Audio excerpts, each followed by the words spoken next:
Ouvrir la parole de Dieu dans le livre des psaumes et on va lire le psaume 139, tout simplement.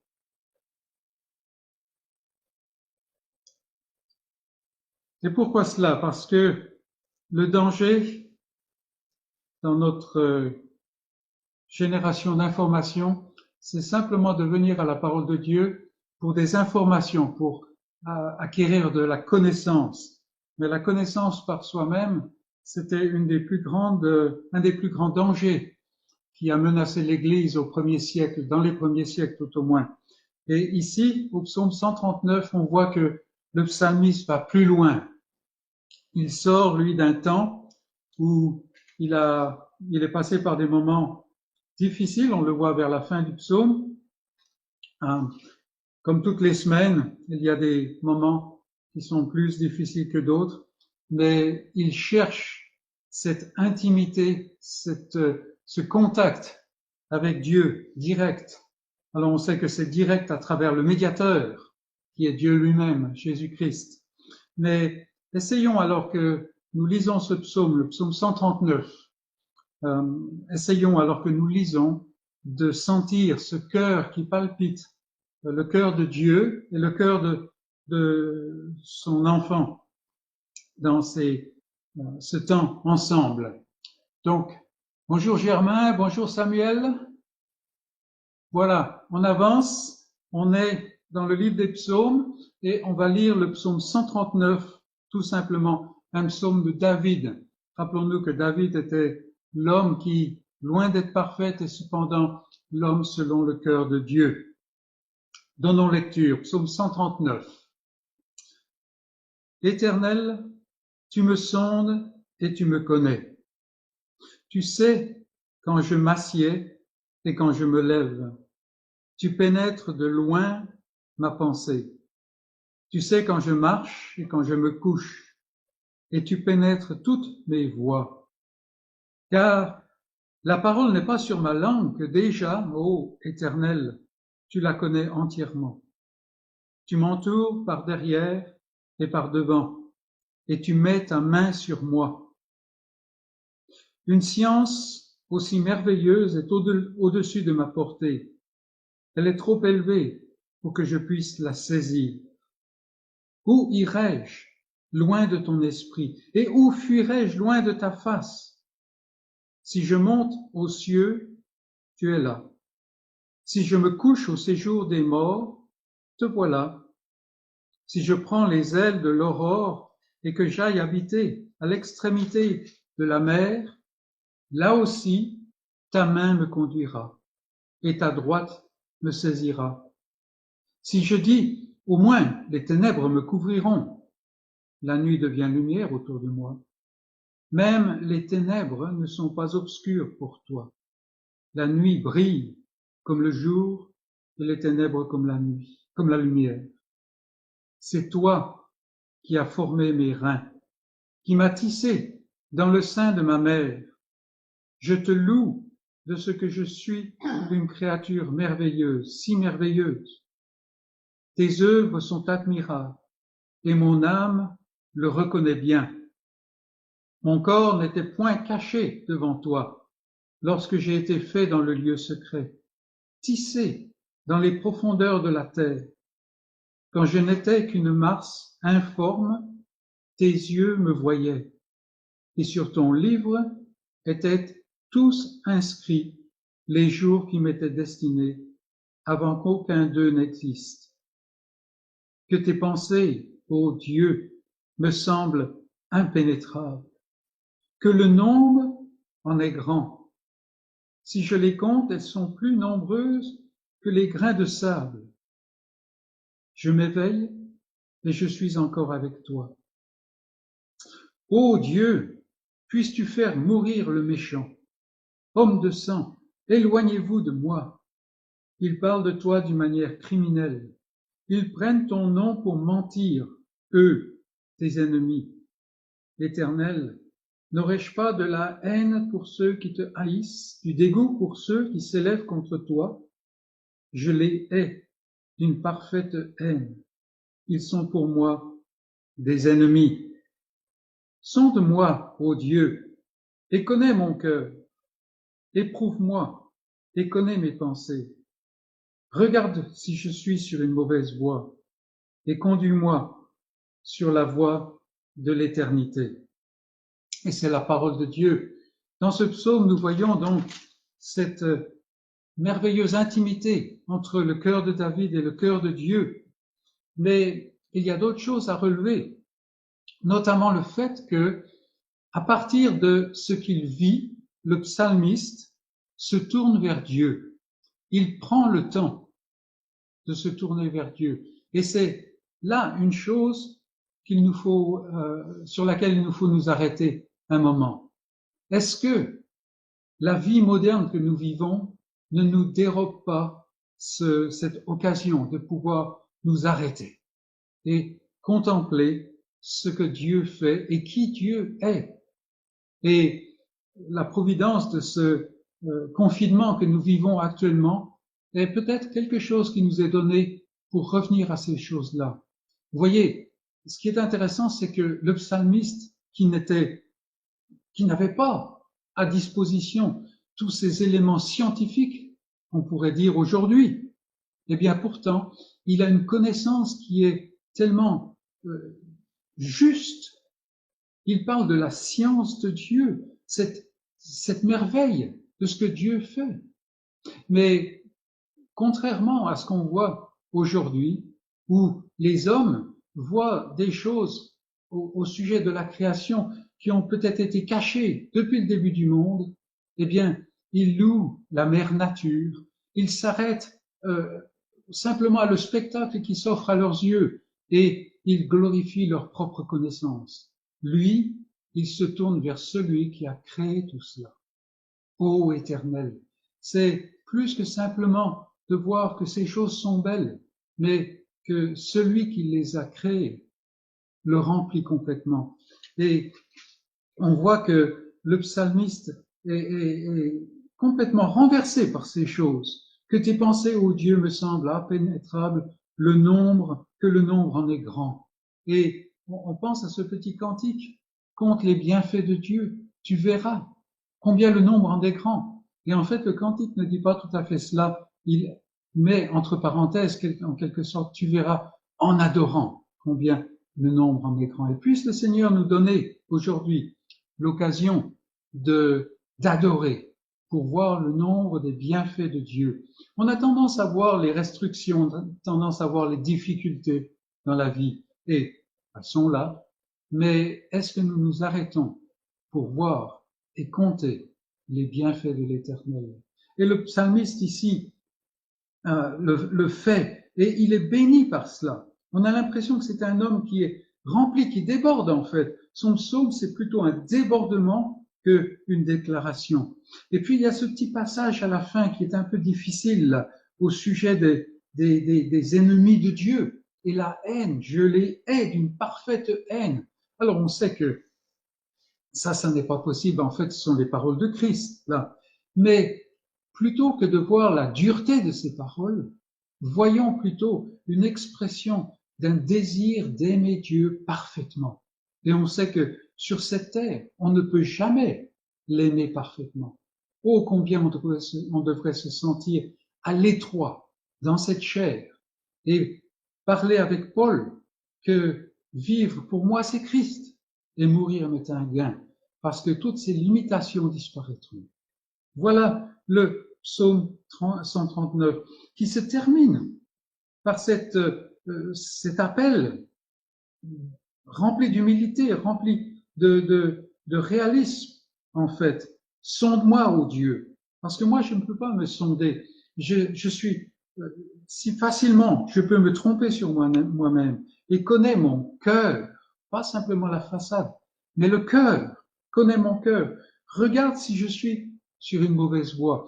Parce que vous savez, mes amis, on marche sur des voies, et bien entendu, on pense qu'elles sont bonnes. Sinon, on ne marcherait pas sur ces voies. Mais on peut se tromper. On peut se tromper. C'est pour ça qu'on a besoin de Dieu. Que Dieu nous examine. Regarde si je suis sur une mauvaise voie. Mais conduis-moi sur la voie de l'éternité. Que ce soit notre prière ce matin, notre prière, la prière du psalmiste, la prière du peuple de Dieu depuis si longtemps et encore aujourd'hui. Que le Seigneur se glorifie en nous bénissant. Voilà donc quelques pensées à partir du psaume 139. C'est la parole qui parle par elle-même. Maintenant, j'aimerais, si vous le voulez bien, que nous allions dans le Nouveau Testament, l'Évangile selon Jean, et le chapitre 21, dernier chapitre. Et on va lire quelques passages ici.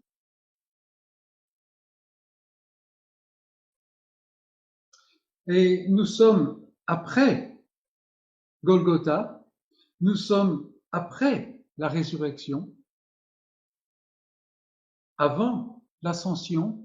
Jésus apparaît à ses disciples, il vient à la rencontre de ses disciples, et là encore, on voit que la foi biblique, c'est plus que simplement une connaissance. Effectivement, c'est une connaissance, non seulement une connaissance intime, mais aussi une connaissance de la vérité. Mais c'est plus que cela. C'est plus que cela. C'est le cœur du Sauveur. Et ici, dans ce petit passage, on va lire les 14 premiers versets, nous voyons d'une part le manque d'espoir, le désespoir de l'être humain, le fait que si on regarde simplement l'être humain, il est dans un circuit fermé, dans un système fermé, mais l'évangile est là. Et l'évangile est là sur la plage, vous verrez tout à l'heure, mais c'est plus que simplement un système. Lisons donc l'Évangile selon Jean, le dernier chapitre, chapitre 21, et on va commencer au premier verset. Donc, nous sommes après la résurrection, Jésus est déjà venu à la rencontre de ses disciples dans la chambre haute. Il est passé à travers les portes scellées, les murs et tout ça. Il s'est fait connaître, il leur a montré qu'il est le sauveur et ce qu'il a accompli. Et les disciples sont repartis, pour la plupart, en Galilée. Et après cela, Jésus se montra encore aux disciples sur les bords de la mer de Tibériade. Et voici de quelle manière il se montra. Simon-Pierre, Thomas appelé Didyme, Nathanaël de Cana en Galilée, les fils de Zébédée et 2 autres disciples de Jésus étaient ensemble. Simon-Pierre leur dit, « Je vais pêcher. » Ils lui dirent, « Nous allons aussi avec toi. » Ils sortirent et montèrent dans une barque, et cette nuit-là, ils ne prirent rien. Le matin étant venu, Jésus se trouva sur le rivage, mais les disciples ne savaient pas que c'était Jésus. Jésus leur dit, « Enfants, n'avez-vous rien à manger ?» Ils lui répondirent, « Non. » Il leur dit, « Jetez le filet du côté droit de la barque, et vous trouverez. » Ils le jetèrent donc, et ils ne pouvaient plus le retirer à cause de la grande quantité de poissons. Alors, le disciple que Jésus aimait dit à Pierre, « C'est le Seigneur. » Et Simon-Pierre, dès qu'il eut entendu que c'était le Seigneur, mit son vêtement et sa ceinture, car il était nu, et il se jeta dans la mer. Les autres disciples vinrent avec la barque, tirant le filet plein de poissons, car ils n'étaient éloignés de terre que d'environ 200 coudées. Lorsqu'ils furent descendus à terre, ils virent là des charbons allumés, du poisson dessus et du pain. Jésus leur dit, « Approchez, apportez des poissons que vous venez de prendre. » Simon-Pierre monta dans la barque et tira à terre le filet plein de 153 grands poissons. Et quoi qu'il y en ait tant, le filet ne se rompit point. Jésus leur dit, « Venez, mangez. » Et aucun des disciples n'osait lui demander, « Qui es-tu ?» sachant que c'était le Seigneur. Jésus s'approcha, prit le pain et leur en donna. Il fit de même du poisson. C'était déjà la 3e fois que Jésus se montrait à ses disciples depuis qu'il était ressuscité des morts. Et là encore, c'est la parole de Dieu. Nous voyons, la parole est tellement graphique. On peut voir la scène. C'est comme si on se tient sur le bord du lac, là, n'est-ce pas? Voilà, Pierre est là. C'est le premier qui est nommé. C'est souvent le premier qui est nommé. En fait, c'est toujours le premier qui est nommé. Il est là. Mais réfléchissons un peu à Pierre, ici, au bord en Galilée. Il est reparti. Jérusalem n'a plus rien à lui offrir. Parce qu'il est venu dans la chambre haute à 2 reprises. Il s'est même entretenu en particulier avec Thomas pour vraiment se révéler. Mais imaginez un peu Pierre. Et c'est intéressant que dans les épisodes au sujet de la chambre haute, on ne parle pas de Pierre, alors que souvent, il est celui qui est le premier à parler. Mais là, il a aussi parlé en présence d'une jeune femme et en présence de tous, en reniant le Seigneur. Et vous pouvez imaginer ce qu'il ressent. Il n'est pas complètement parti, mais il n'ose même pas se montrer. Et puis là, il est reparti en Galilée, rempli de désespoir, rempli de, peut-être pas de désespoir, mais complètement défait. Et puis, il est là à tourner toute la journée. On peut l'imaginer dans la pièce ou que sais-je encore, peut-être dans la cour. Et puis, il ne sait pas quoi faire. Qu'est-ce qu'il peut espérer maintenant? Il a raté le coche. Il a manqué, n'est-ce pas? Alors il va dire, je vais pécher. N'est-ce pas un retour en arrière? Il n'a plus rien à espérer. Il va pécher, va passer la nuit à pécher, puis que va-t-il faire d'autre? Et les autres sont pas mieux que lui. On va avec toi. Parce que qu'est-ce qu'ils vont faire? Ils vont même pas pouvoir dormir, n'est-ce pas? Et là, ils passent toute la nuit, pêchent rien. Le matin, ils voient quelqu'un sur le rivage. Et là encore, empêchés de le reconnaître parce que il serait dû le reconnaître, n'est-ce pas? Et on voit que le Seigneur se fait connaître, là, à travers Jean. Jean, c'est le plus sensible, le disciple que Jésus aimait. Et dit, c'est le Seigneur. Et regardez Simon-Pierre, qui n'a plus d'espoir maintenant. C'est l'homme qui a raté sa vie et tout ça. Mais ce que Dieu a mis dans son cœur, il ne peut pas l'enlever. Il ne peut pas l'enlever. Le voilà qui s'habille, qui saute par-dessus bord et qui se dépêche d'aller jusque sur la plage pour être auprès du Seigneur. Vous voyez, ce que Dieu met dans le cœur, la chair ne peut jamais l'enlever. Rappelons-nous cela. On peut passer par des moments de ratage complet. Oui. Mais ce que Dieu a mis, on ne peut pas l'enlever. Même Pierre ne pouvait pas l'enlever. Même le reniement de Pierre ne pouvait pas l'enlever. Vous allez me dire, Judas. Judas n'a rien pu enlever parce qu'il n'y a rien de mis. Sinon, il ne serait pas allé en son lieu, comme dit la parole de Dieu. Et puis, ici, nous voyons, le Seigneur, il est là sur la plage. Regardez, tout est prêt. On pense à cette parabole qu'il a donnée du grand souper. Voilà l'autre qui envoie les invitations. Il dit, venez car tout est prêt. Et là, oui, il n'attend même pas les poissons que les disciples vont ramener. Il y a déjà des poissons sur le feu. Et il leur donne, venez manger. Venez manger. Et aujourd'hui, nous sommes dans une période qui est trouble. On peut se poser des questions. On le dit tellement, n'est-ce pas? On a des appréhensions, des craintes, des interrogations et que sais-je encore. Mais il y a une chose sûre. Aujourd'hui, ce matin, le Seigneur nous dit, venez, mangez, mangez.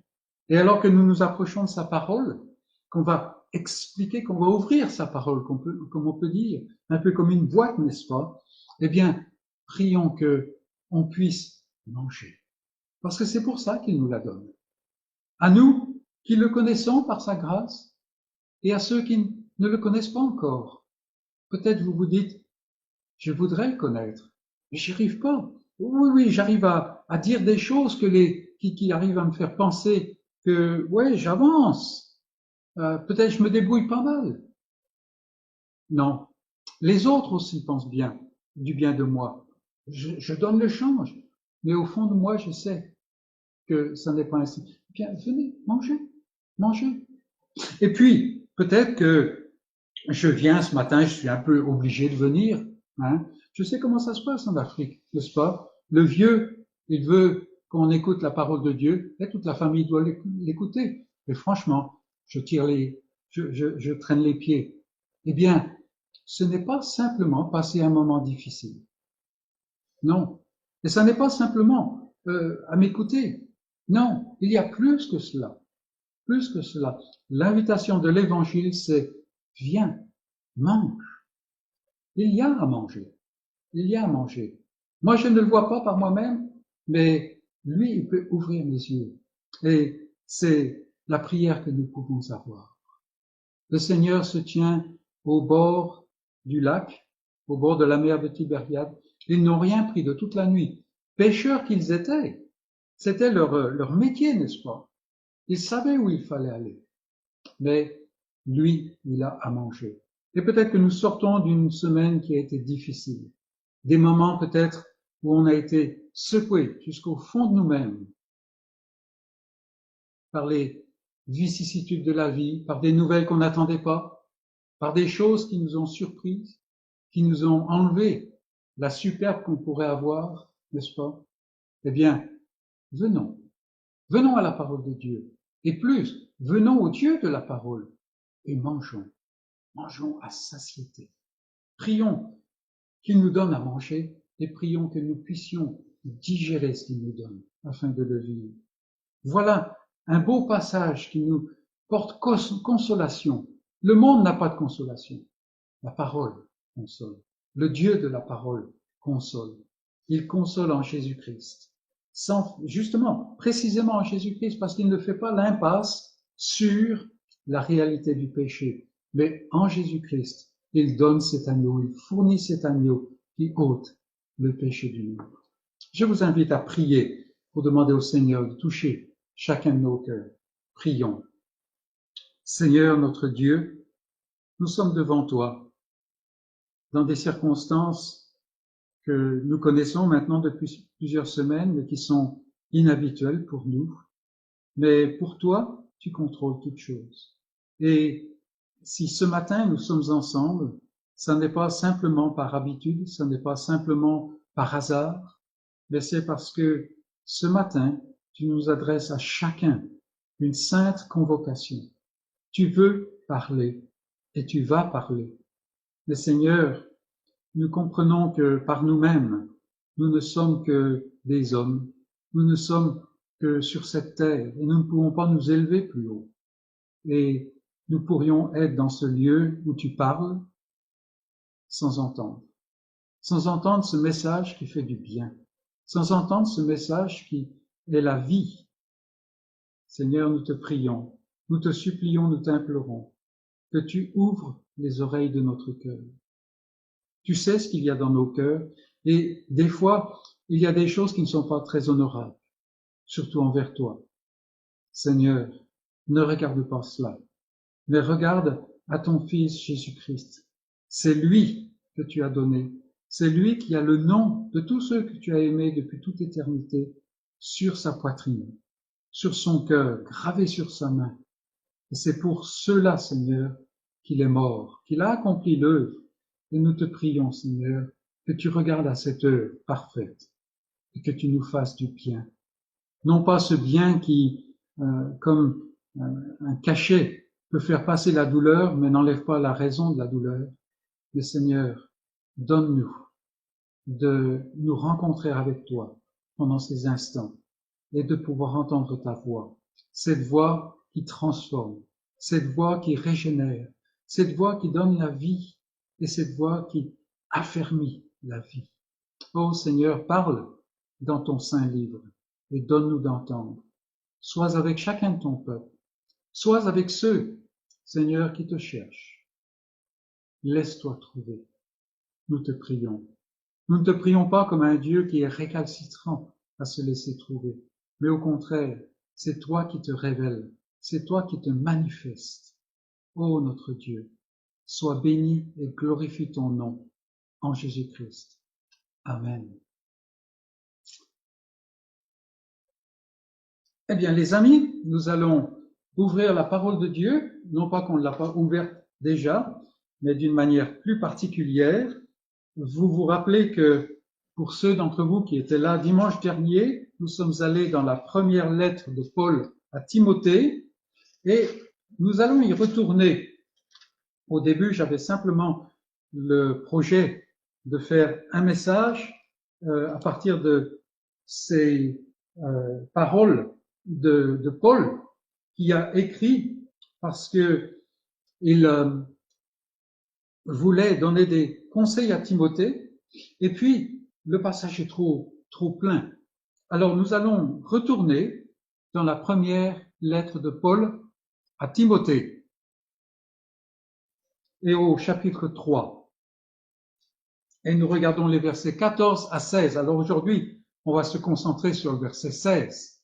Et si vous n'étiez pas là dimanche dernier, je vous invite à retourner. Il y a suffisamment d'endroits, de sites où on peut trouver la vidéo sur mon mur. Je crois que je l'ai sauvegardé. Mais il y a d'autres sites. Peut-être que Hans, tu peux mettre l'adresse du site comme commentaire. Et puis ceux qui veulent y aller pourront la copier. Je l'ai pas en tête. Voilà. Donc nous allons lire 1 Timothée, chapitre 3, commençant au verset 14. Et c'est Paul qui écrit à Timothée. Je t'écris ces choses avec l'espérance d'aller bientôt vers toi.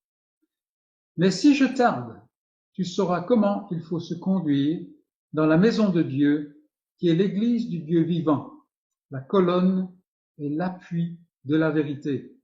Et sans contredit, le mystère de la piété est grand. Dieu a été manifesté en chair, justifié par l'Esprit, vu des anges, prêché aux nations, cru dans le monde, élevé dans la gloire. Et c'est la parole de Dieu. Et ce matin, nous voulons regarder une grande déclaration de foi. Mais faisons un peu de récapitulation. On a vu que Paul est quelqu'un qui voyageait, un missionnaire qui allait de lieu en lieu pour annoncer la parole de Dieu. Après avoir passé un temps à Éphèse, il laisse Timothée, un missionnaire qui est plus jeune, son collègue, il le laisse à Éphèse afin de conduire l'église locale, de l'aider à se structurer et aider l'église locale à s'attacher à Christ seul et à marcher toujours plus selon les Écritures. Voilà le job de Timothée. Et puis, pressentant que Timothée a besoin de conseils et d'encouragement, Timothée, c'est quelqu'un qui est un peu moins fonceur que Paul.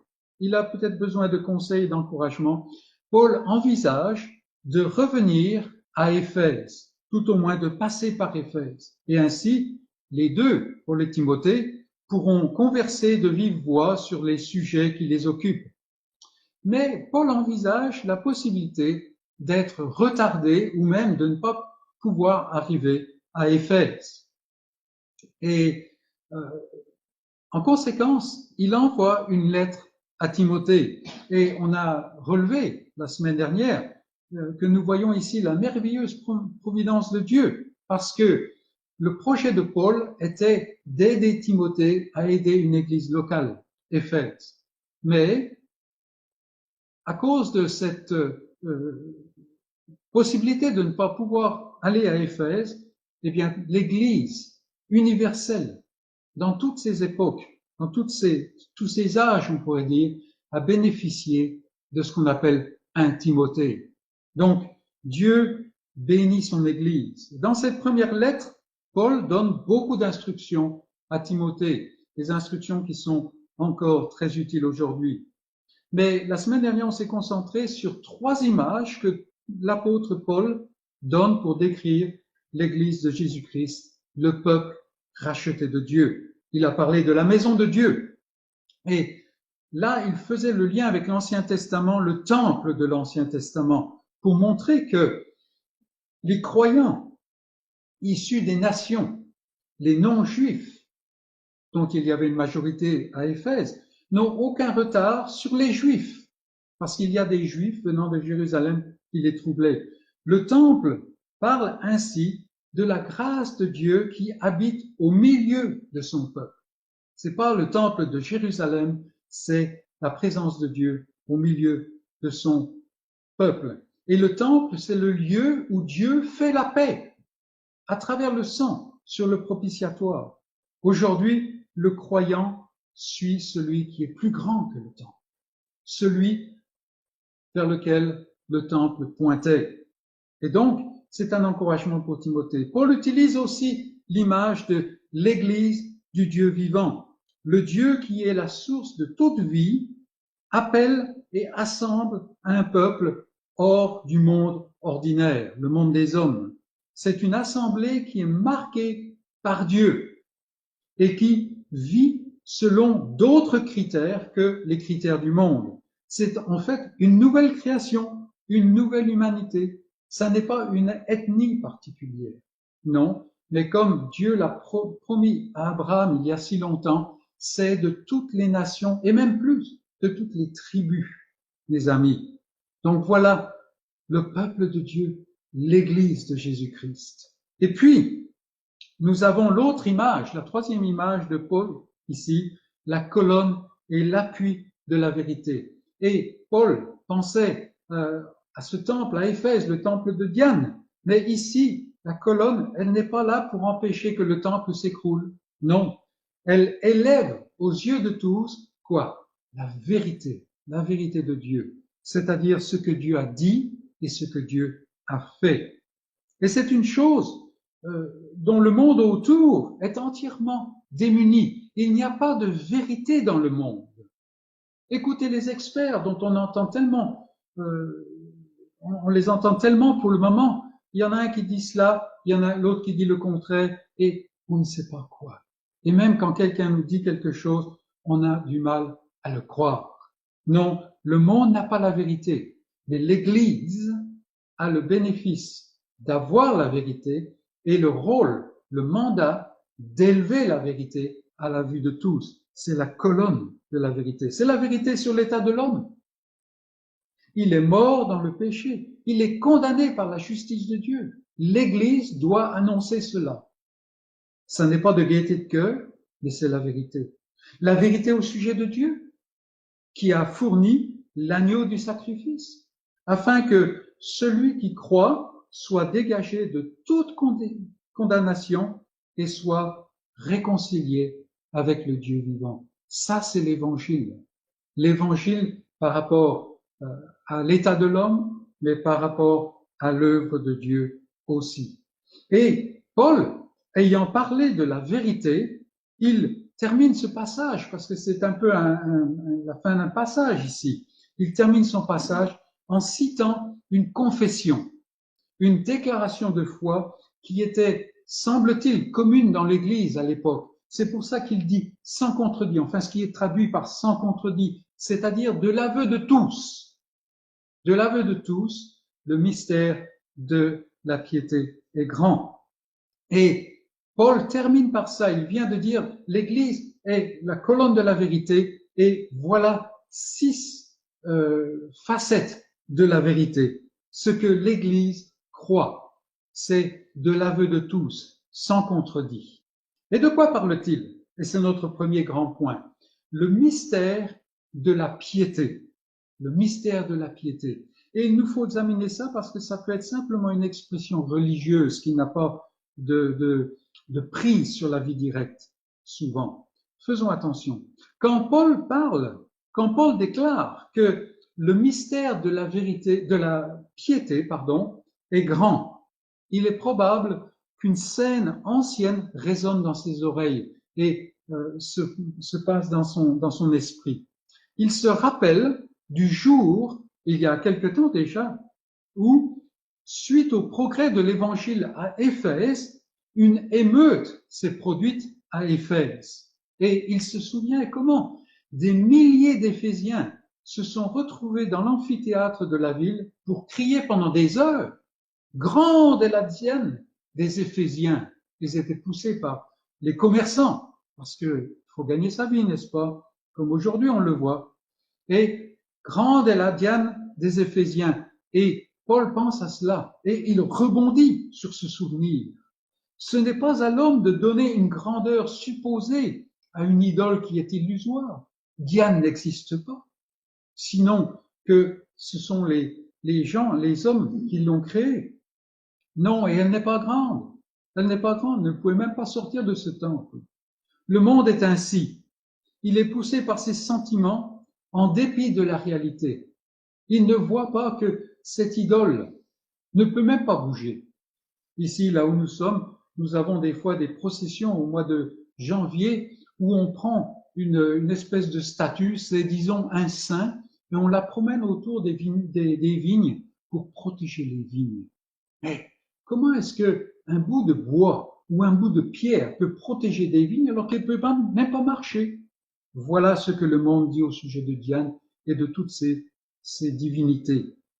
Le monde est ainsi. Mais pour le croyant, c'est différent. Pour Paul, c'est différent. Non seulement Dieu est grand, mais son dessein de grâce lui-même est grand. Car c'est de ce dont Paul parle ici. Il parle du dessein de grâce, le mystère de la piété. Et arrêtons-nous un instant sur deux mots qu'il utilise. Premièrement, le mystère. Le mystère. Alors, les amis qui sont en Afrique savent que j'ai un système. Pour les grands points, je mets un carré. Donc, le mystère de la piété, c'est un carré. Et puis, pour les sous-points, on met un triangle. Alors, c'est le premier triangle sous le premier carré, là. C'est le mystère. Et la plupart d'entre vous, vous le savez déjà probablement. Mais il est bon de le redire. Dans la Bible, un mystère n'est pas un mystère au sens où le monde le comprend.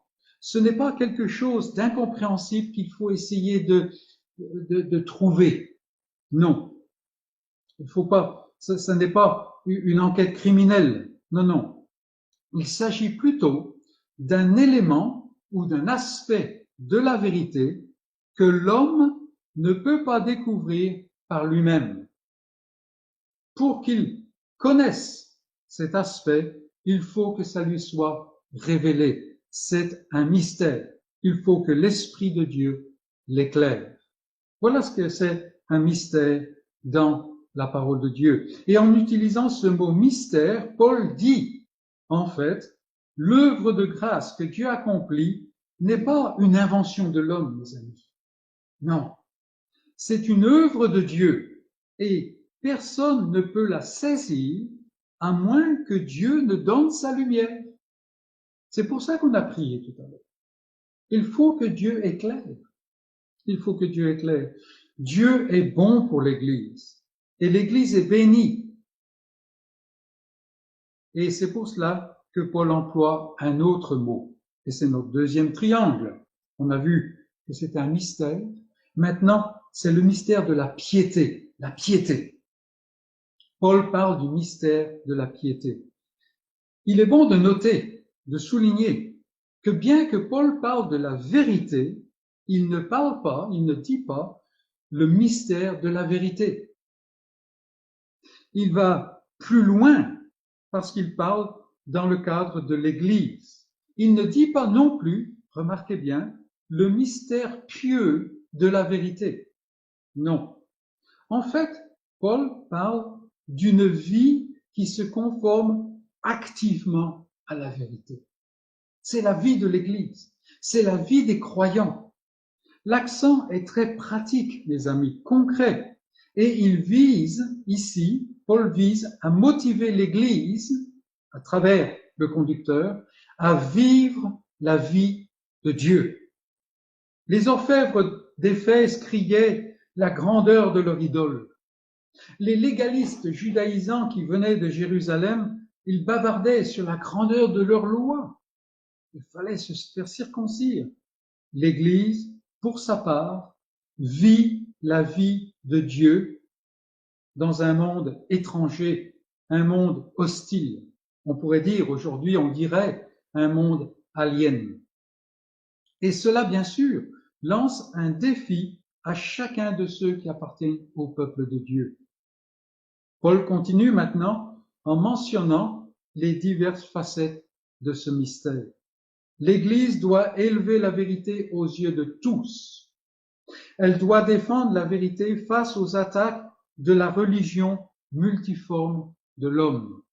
Encore aujourd'hui, l'Église doit donc connaître la vérité pour la vivre. Paul en dresse la liste selon 6 grands actes. Soulignons un point en commençant l'examen de ce que Paul dit ici. Et c'est notre deuxième grand point, deuxième carré, si vous voulez. Dieu. Car Paul commence ainsi. Grand est le mystère de la piété. Le mystère de la piété est grand. Dieu. Il commence ici. Et nos versions ont du mal à rendre vraiment le mot utilisé par Paul. Ça n'est pas en fait Dieu. Dieu n'est pas faux, mais Paul est plus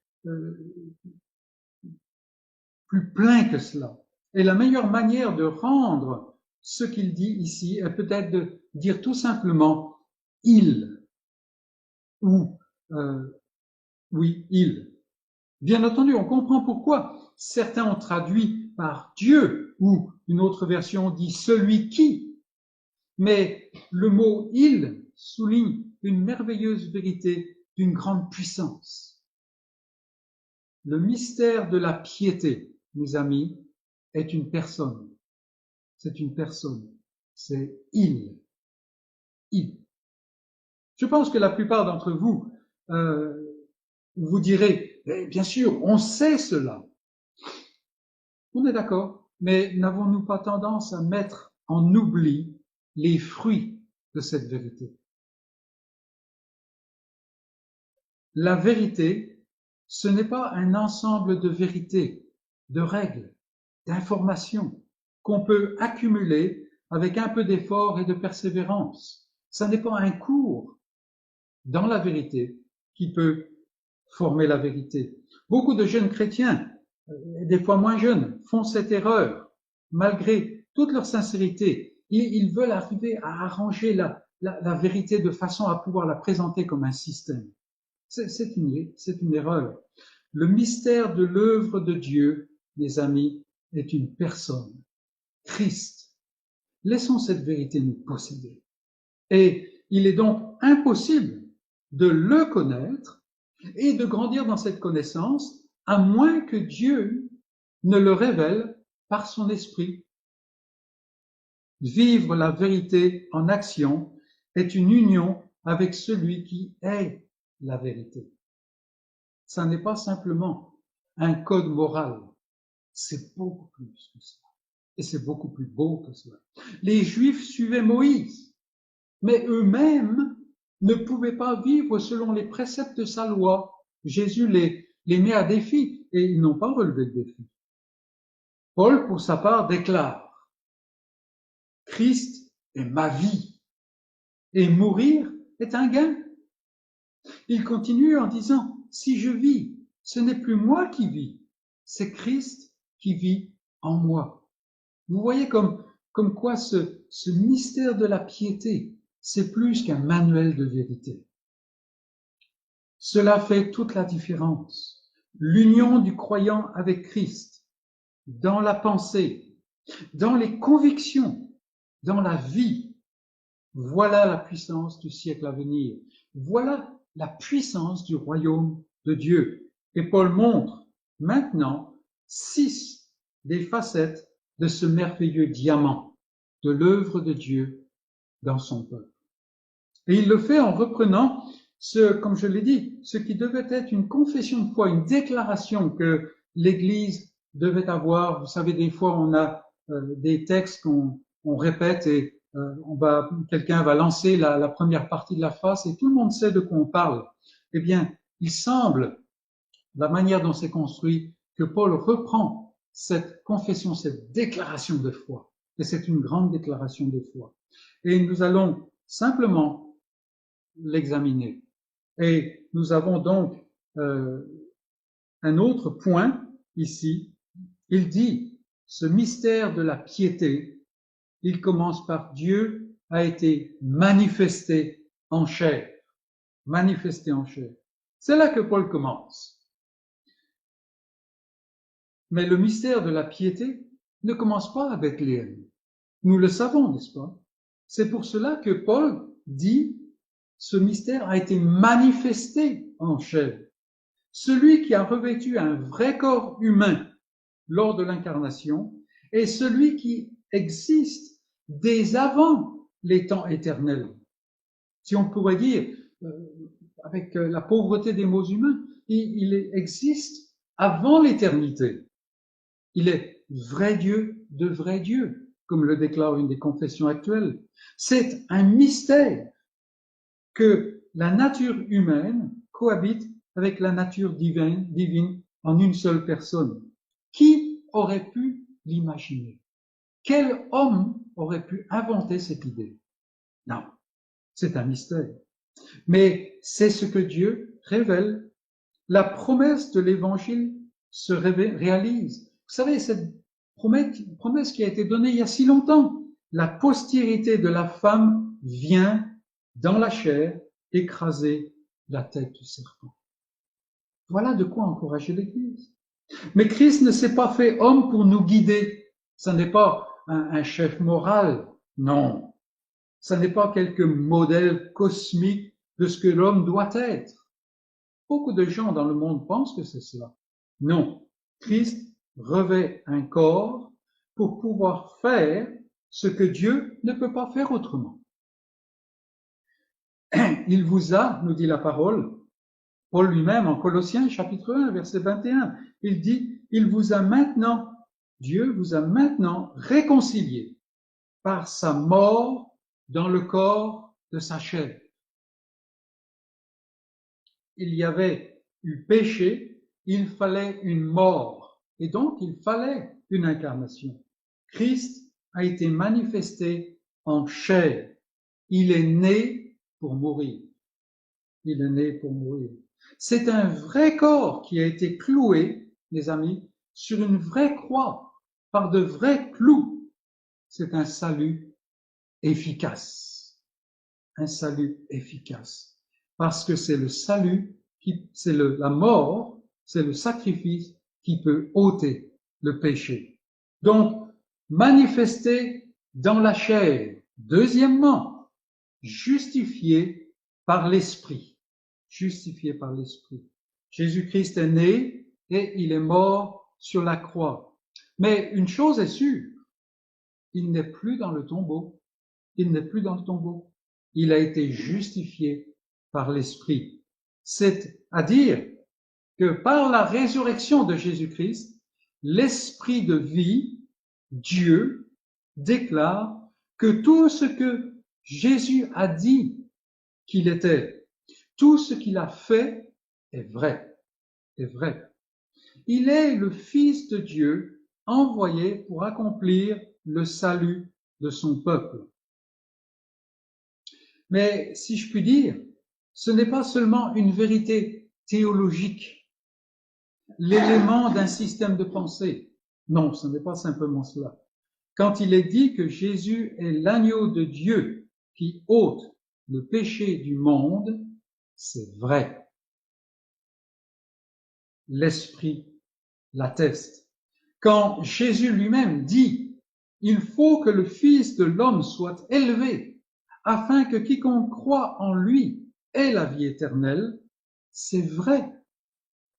Si aujourd'hui tu crois et tu viens Christ, parce qu'il a été élevé, c'est vrai. Ce qu'il a dit est vrai. Quand il dit, je ne mettrai pas dehors celui qui vient à moi, mes amis, c'est vrai.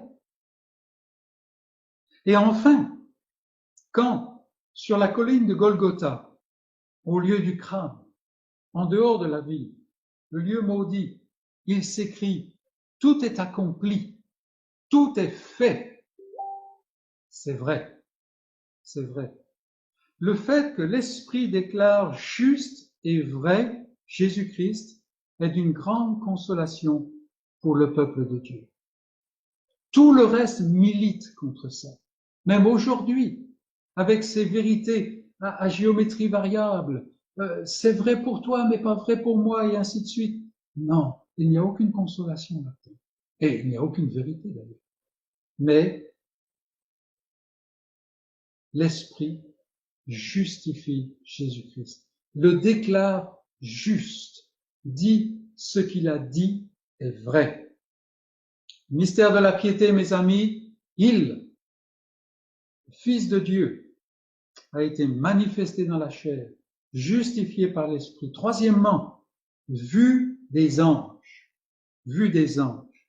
Et il est certain que tout le ministère terrestre du Seigneur Jésus a été un sujet de contemplation de la part des anges. On les voit souvent, on en voit souvent la mention. À sa naissance à Bethléem, il y a, caché aux yeux des hommes, cette multitude de l'armée céleste qui soudain éclate en concert de louanges devant les bergers ébahis. Ils sont là. Les anges sont là dans la tentation au désert. Nous les voyons. Les anges sont là à Gethsémane, et ainsi de suite. Et il n'est pas moins certain que les anges apprennent beaucoup de choses concernant le dessein de la grâce qui est en Jésus en regardant l'Église. C'est ce que les apôtres nous disent à plusieurs reprises. Toutefois, ici, on peut se demander ce que une telle déclaration fait ici.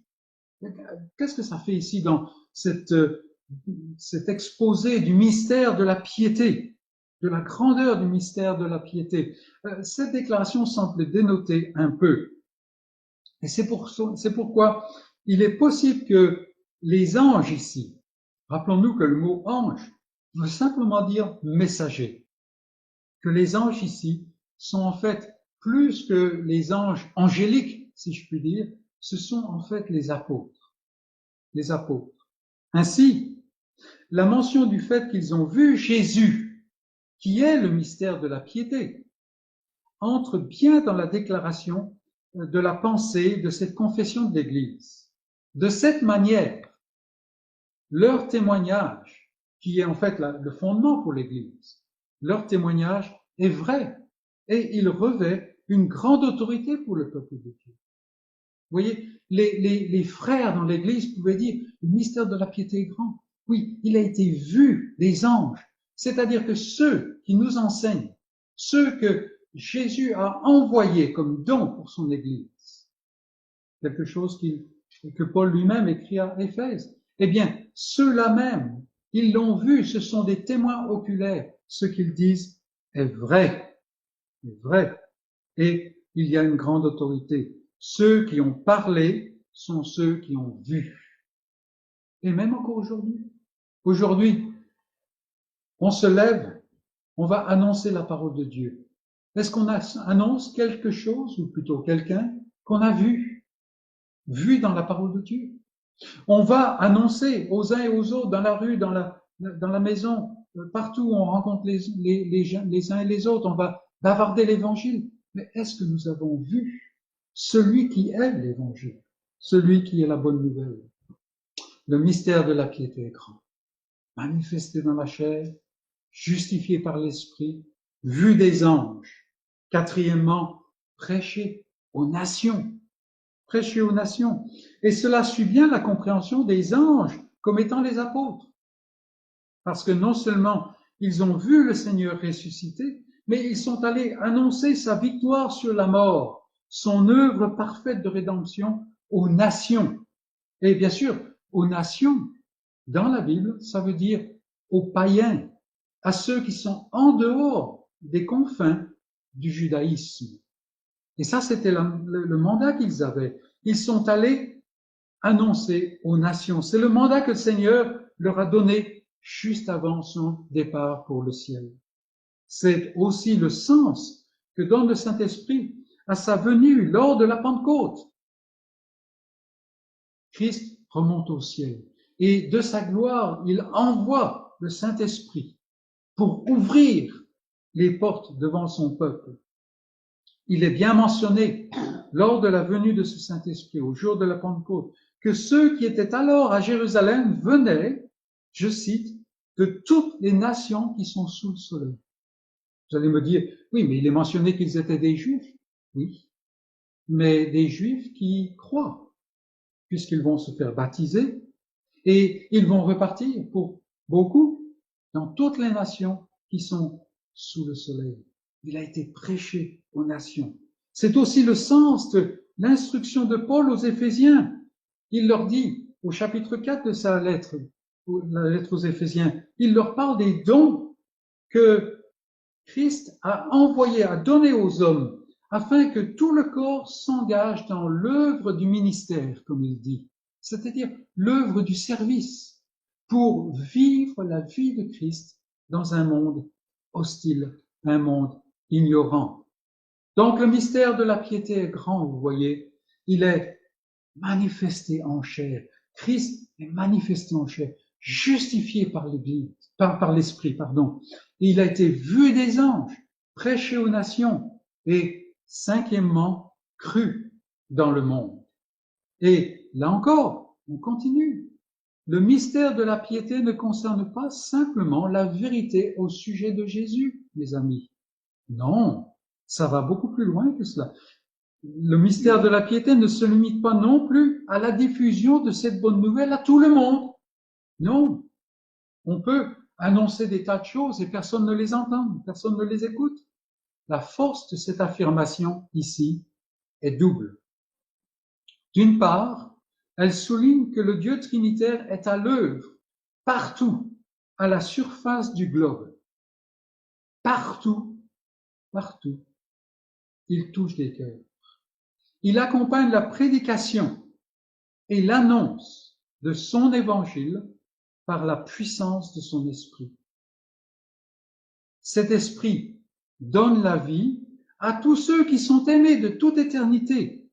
Et ces gens, en entendant la vérité pour la première fois, avec des oreilles qui sont débridées, des oreilles qui sont enfin guéries de leur surdité, ces gens-là placent la foi qu'ils reçoivent de Christ en celui qui a accompli l'œuvre de rédemption. Vous voyez, le salut, c'est une œuvre trinitaire. C'est une œuvre de Dieu. Et l'homme n'a aucun rôle à jouer, sinon recevoir. L'affirmation, par ailleurs, souligne le fait que le peuple de Dieu annonce la bonne nouvelle et qu'il le fait sans barrière. Il est cru dans le monde. Et on pourrait dire, la seule limite, c'est le monde. C'est le monde. En effet, Paul pose la question. Allons en Romains, chapitre 10. Et regardons ce qu'il dit. C'est un passage que certainement vous connaissez bien. Romains, chapitre 10. Regardons à partir du verset 14. Nous parlons du fait que l'évangile, le mystère de la piété, est prêché dans le monde, qu'il est cru dans le monde. Regardez, comment donc invoqueront-ils celui en qui ils n'ont pas cru? Parce que car quiconque invoquera le nom du Seigneur sera sauvé. Comment est-ce que les gens vont être sauvés s'ils n'ont pas cru? Et comment croiront-ils en celui dont ils n'ont pas entendu parler? Et comment en entendront parler s'il n'y a personne qui prêche? Et comment y aura-t-il des prédicateurs s'ils ne sont pas envoyés? Selon qu'il est écrit, ils sont beaux les pieds de ceux qui annoncent la paix, de ceux qui annoncent de bonnes nouvelles. Mais tous n'ont pas obéi à la bonne nouvelle. Donc Ésaïe dit, Seigneur, qui a cru à notre prédication? Ainsi la foi vient de ce qu'on entend, et ce qu'on entend vient de la parole de Christ. Vous voyez, l'Église reçoit ce mandat d'annoncer la parole, prêcher la parole. Et les apôtres l'ont fait. Ceux qui ont cru à travers eux ont continué de le faire jusqu'à aujourd'hui. C'est une des marques. Regardez ce qui se passe aujourd'hui sur les réseaux sociaux. Vous allez voir des tas de gens qui vont faire des vidéos parce qu'il y a eu un obstacle. Mais la parole de Dieu n'est pas confinée. Il n'y a pas d'obstacle pour la parole de Dieu. Et cette parole qui va, elle est crue là où Dieu agit par son esprit. Vous allez me dire, mais comment est-ce que comment est-ce que je peux croire? Eh bien, viens au Seigneur Jésus. Écoute, tout simplement. Écoute. Si tu entends sa voix aujourd'hui, n'endurcis pas ton cœur comme au temps de la rébellion. Non, non. Viens simplement à lui. Il est cru dans le monde. Donc, l'Église annonce cette bonne nouvelle et sans barrière, parce que la limite est le monde. Mystère de la piété est grand, certainement grand, de l'aveu de tous, manifesté en chair, justifié par l'Esprit, vu des anges, prêché aux nations, cru dans le monde, élevé dans la gloire. Tout au long de cette confession, rappelons-nous, sans contredit, c'est reconnu par toute l'Église. On a pu suivre une sorte d'ordre chronologique, l'incarnation, la résurrection, et ainsi de suite. Et ici, cet ordre semble être rompu parce que ça semble placer l'ascension après la diffusion du message de salut dans le monde entier, après la Pentecôte, on pourrait dire. D'autant plus que le mot élevé ici, qui est utilisé, c'est le même mot qui est utilisé lors de l'ascension dans les textes bibliques. Mais il semble que la référence soit moins historique, c'est-à-dire l'événement de l'ascension, que positionnelle. Ça ne parle pas tant du fait que Jésus est monté aux cieux que du fait qu'il est dans les cieux. Christ est maintenant non seulement élevé, mais il réside dans la gloire. Il est assis à la droite de la puissance. Timothée, tu peux instruire une assemblée de païens. Tu peux te dresser contre les erreurs des judaïsants. Peuple de Dieu, tu peux croire, tu peux déclarer ces vérités avec cette belle déclaration de foi. Notamment que ce mystère sera cru dans le monde. Pourquoi? Pourquoi? Sur quoi est-ce qu'on ose se baser pour aller annoncer l'évangile à des gens qui le repoussent, qui le rejettent, des gens qui ne veulent pas l'entendre? Quelle est la base? Pourquoi? Pourquoi? Parce que Christ est élevé dans la gloire. Comme il l'a dit lui-même, avant d'envoyer son peuple dans le monde, il dit « Tout pouvoir m'a été donné dans le ciel et sur la terre. » Conséquence, allez, allez. Et vous voyez comment Paul, utilisant cette déclaration de foi de l'Église, qui était peut-être devenue trop coutumière pour qu'il s'y arrête, lui, il montre comme quoi c'est la puissance même de l'Église. Le Christ qui a été manifesté vrai homme pour pouvoir accomplir le salut. Ce Fils qui a véritablement accompli le salut, l'Esprit l'atteste. Ce Fils qui a été vu, ça n'est pas simplement des fables, qui est annoncé dans le monde et il y a des résultats. Eh bien, ce Fils, il est élevé dans la gloire. Et donc, maintenant, l'Église doit vivre la vie de Christ. Pourquoi? Parce que Christ est élevé dans la gloire et parce que Christ donne la vie. Christ œuvre dans son peuple. Mais il reste une dernière chose à souligner rapidement. Nous avons vu que Paul dit le mystère de la piété est grand. Et nous avons remarqué qu'il ne dit pas le mystère de la vérité. Et maintenant, je veux simplement passer quelques minutes à regarder la piété du mystère. La piété du mystère. Parce que quand Paul utilise le mot piété, il souligne le côté pratique, le côté vécu de la révélation de cette vérité mystérieuse. Non seulement le mystère concerne Christ, la tête, mais il englobe aussi tout le corps. Tout le corps. Ce corps qui, pour partie, est encore manifesté dans la chair. Comment est-ce que le monde va voir la bonne nouvelle en Christ? Par l'Église. Il y a cette sorte d'incarnation, n'est-ce pas? L'Esprit justifie le témoignage de l'Église. Si quelqu'un, dit Paul, vient du dehors et pénètre dans vos réunions et qu'il voit de toute vérité, Dieu est parmi vous.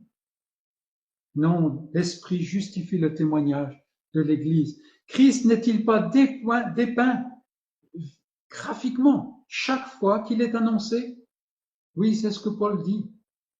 L'Église n'a-t-elle pas d'autres ambitions, des ambitions spirituelles planétaires? Oui, comme le disait un ancien serviteur de Dieu, ma paroisse, c'est le monde. Oh, nous en voyons certaines expressions aujourd'hui, n'est-ce pas? L'évangile n'est-il pas cru aujourd'hui dans le monde entier? Tout à l'heure, quand on s'est mis en direct, on a vu des gens qui se connectent de tas et des tas de pays. Oui, l'évangile, la bonne nouvelle de Christ est crue dans le monde entier aujourd'hui. Et mes amis, ce mystère de la piété du mystère, c'est quelque chose de très pratique, parce que le peuple sera un jour assurément élevé dans la gloire. Et comme le dit Jean lui-même, il dit, celui qui a cette espérance se purifie comme lui-même est pur. Que le Seigneur nous donne la compréhension de ces choses. Plus que cela, qu'il nous saisisse de la puissance de cette piété, de la vérité en action, de la vérité vécue dans la vie du monde. Oh, mes amis, que le Seigneur se glorifie et qu'il vous bénisse dans cette nouvelle semaine qui s'ouvre. Allez, car toute autorité lui a été donnée. Amen.